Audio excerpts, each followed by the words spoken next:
Hello YouTube, and welcome again to my channel. This time I wanted to talk a little bit about a memorial that is worth keeping. And this is an idea that I got while I was watching JW Fairy Tales video about Tony Prime and propaganda techniques and Charles Russell and a few others going to a memorial and making a toast and standing up and saying some things in the middle of the memorial. And before I talk about my idea, I just want to talk a little bit about the situation surrounding what people are saying about that. There has been lots of negative feedback about what Tony Prime did and propaganda techniques and all those guys for various different reasons. And myself, I believe the issue is that there are some people that think it is going to be possible to wake up every single Jehovah's Witness if you approach the situation in the proper way. Well, I understand the honest desire to do that, but I don't really believe it's possible to wake everybody up. Myself, for example, had I not had something go horribly wrong in my life outside of Jehovah's Witnesses, I would not have woken up. And there are other people that I believe, unless they run into something similar, they also will not wake up. And one day I'll tell my story and what that all is, but that day is not today. So I thoroughly don't believe that it's possible to wake everybody up just because of the way Jehovah's Witnesses work and because of the way people work. So I understand people who have that viewpoint, but I disagree with them. I respect what they're doing, but I also think that it's important for us all to respect each and every one of us who has a viewpoint and who has input. So myself, I thoroughly enjoyed the video where I saw Tony stand up and make a toast to the generation of 1914 that passed away. And you know something? There's a good chance that might wake some people up. Maybe it's not the diehards, but it might be some of the other people that are there. Who knows? So anyways, I just want to voice that opinion. I think that that was pretty cool. I know that some people were offended, but you know something? Jehovah's Witnesses, to JW Fairy Tales' point, spend a lot of time bothering people when people aren't expecting it. So perhaps the memorial is Jehovah's Witnesses' most sacred night, but maybe that makes it the best time to show them something unexpected or give them something when they're not expecting it. I don't know. Now, all that being said, I'm neither encouraging nor discouraging that type of thing. The one thing I will say is I will never encourage anybody to do anything illegal in any way, shape, or form. So whatever you decide to do, make sure that you keep it within the realms of legality. So that being said, legality and we'll leave it at that. But that being said, I want to talk about what my idea is. And Tony Prime made his toast at the memorial. And his toast was to the generation that would not pass away, that has passed away. And watching the video on JW Fairy Tales channel got me to thinking. And I posted a comment there that actually we should have a memorial for the generation of 1914 that was not supposed to pass away but blatantly did.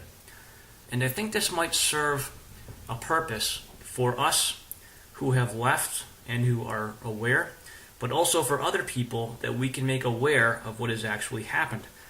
And there are a number of ways to do this. I'm not entirely sure of the details yet, but I really think that if we have a memorial for the generation that was not supposed to pass away but did, we might be able to get awareness out there of people of the Jehovah's Witnesses' false prophecies. So here's some information. This is the Live Forever book on page 154.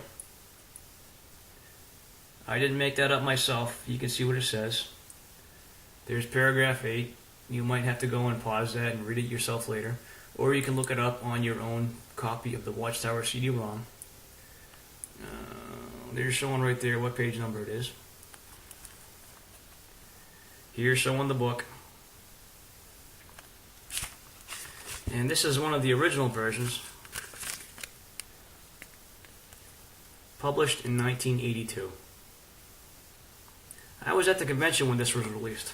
I was very young at the time, but old enough to remember. And that book and that teaching affected my entire life. Well, up till this point anyway.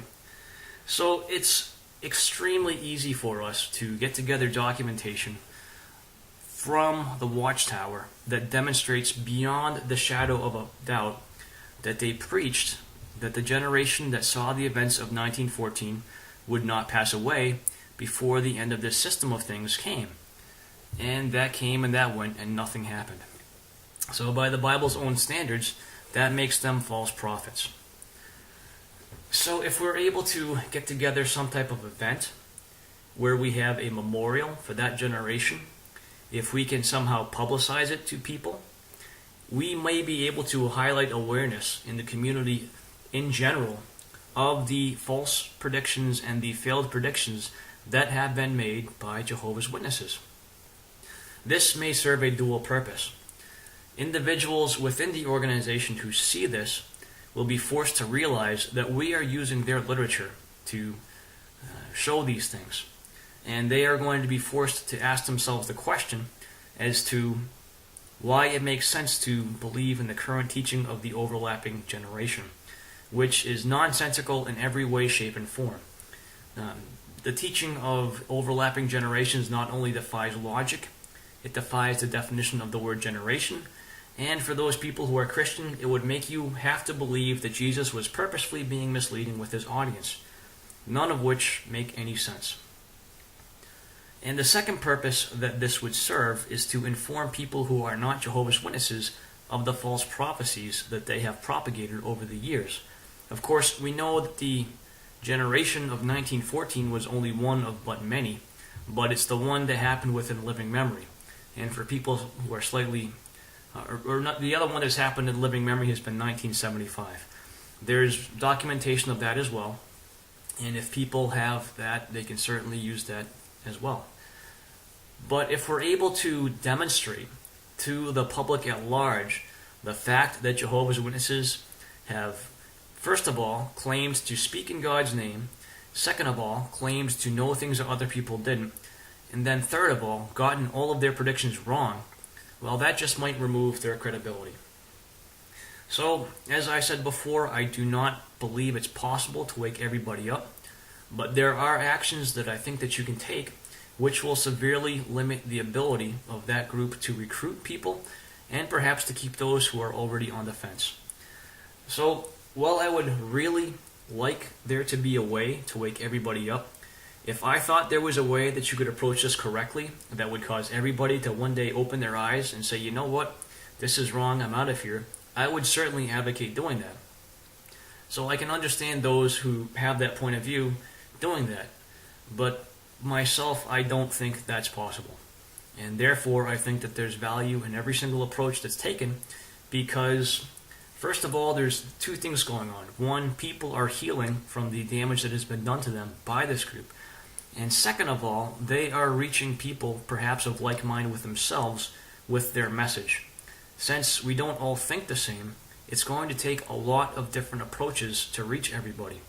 And those of us who perhaps think that there's a certain way to do things, we might be invested in a certain approach, but I don't think we're wise to do that. There's always more than one viewpoint on a situation, and that being the case, we have to appreciate the fact that just because we understand things a certain way doesn't necessarily mean that's the way that it works for everybody. So I just wanted to put that out there, but the focus I wanted to have is on having a memorial for the group, for the generation that saw the events of 1914 that would not pass away. So I'm not sure how to go about doing this. My thought is that it would be somewhere around October 1st or October 2nd, both of which dates have been assigned in the Society's publications for the date when Charles Taze Russell came down in October of 1914 and told the Bethel family that the Gentile times had ended. That's kind of why I think October 1st or October 2nd would be the appropriate date for that memorial. Just off the top of my head, things I'm thinking, perhaps we could make tracts, such as what the Watchtower makes, and we could present in those tracts things from the literature, such as what I just showed. There's a lot more than just the Live Forever book. Numerous Watchtowers and other publications have the same thing, and a lot of people still have those publications, and they're still in Kingdom Hall libraries, and that's the power of that technique, is that people can then go back and look and see for themselves that you are not lying, that you are not making it up. And that is going to be the crucial thing. So I'm thinking maybe tracks, maybe flyers, maybe some type of event. I really don't know. I'm putting the idea out there because I know there's a lot of creative people who have a lot of good ideas, and I don't know if this will go anywhere or not, but I think it might be something that we could do both for ourselves, to allow ourselves a day just to remember what's been done to us and to celebrate our freedom, but also a day to let others know that these things are still being done to currently around 8 million people earthwide. So, that's an idea. If you can share this video with whoever you know that might be interested, that would be good. Because this is one of those cases where I think the more ideas that we can get, the better it would be. I don't know if this will ever go anywhere. I kind of hope that it does. I'm not that great at organizing stuff like this, but I've got the idea and I'm just putting it out there. Maybe it goes somewhere, maybe it doesn't. But in conclusion, I just wanted to thank Tony Prime and Craig from Propaganda Techniques and Charles Russell and all those guys for what they did. I know they've received a lot of flack, but their hearts were in the right place. They did something that probably woke a couple of people up, and I know it offended a lot of people. But like I said before, let's remember, it takes a lot of different methods to reach people because there's a lot of different types of people who are still under the influence. So again, I just want to thank those who are involved making videos and putting information out there, because each and every one of you that puts information out there is helping somebody, even if you thoroughly disagree with each other. And that's fine. I just want to let you all know that you all have my appreciation for what you've done, even in the case where I might not necessarily agree with the way in which you've done it. So that's my video. Let's think of a way to have a memorial for the generation that would not pass away, but blatantly did. Alright, so thanks for watching, everybody. Talk to you next time.